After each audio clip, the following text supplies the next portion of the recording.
সব মামলায় খালাস পাওয়ায় কারামুক্ত হচ্ছেন সাবেক স্বরাষ্ট্র প্রতিমন্ত্রী ও বিএনপি নেতা লুৎফুজ্জামান বাবর। ১৭ বছর কারাবাসের পর বৃহস্পতিবার দুপুরের দিকে কেরানীগঞ্জ কেন্দ্রীয় কারাগার থেকে ছাড়া পেতে যাচ্ছেন বলে জানিয়েছে কারা অধিদপ্তর।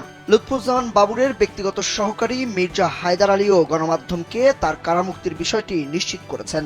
বুধবার রাতে গণমাধ্যমকে তিনি বলেন, বৃহস্পতিবার দুপুর ২টার দিকে লুৎফুজ্জামান বাবর কেরানীগঞ্জের কারাগার থেকে মুক্তি পাবেন। এরপর তিনি নেতাকর্মীদের নিয়ে রাজধানীর শেরেবাংলা নগরের জিয়া উদ্যানে বিএনপির প্রতিষ্ঠাতা শহীদ রাষ্ট্রপতি জিয়াউর রহমানের কবর জিয়ারত করবেন। এরপর যাবেন গুলশানের বাসায়। কারা অধিদপ্তরের সহকারী কারা মহাপরিদর্শক জান্নাতুল ফরহাদ কোর্টের রায় চট্টগ্রাম আদালতে যাবে, তারপর সেটি কেন্দ্রীয় কারাগারে যাবে। আদেশের কপি পাওয়ার পর কারাগার থেকে মুক্তি পাবেন লুৎফুজ্জামান বাবর। কেন্দ্রীয় কারাগারের এক কর্মকর্তার সূত্রে জানা গেছে, সব ঠিক থাকলে সাবেক স্বরাষ্ট্র প্রতিমন্ত্রী লুৎফুজ্জামান বাবর বৃহস্পতিবার দুপুরে মুক্তি পেতে পারেন। এর আগে মঙ্গলবার চট্টগ্রামে আলোচিত 10 ট্রাক অস্ত্র চোরাচালানের ঘটনায় অস্ত্র আইনে করা পৃথক মামলায় যাবজ্জীবন কারাদণ্ডের দায় থেকে খালাস পান লুৎফুজ্জামান বাবর।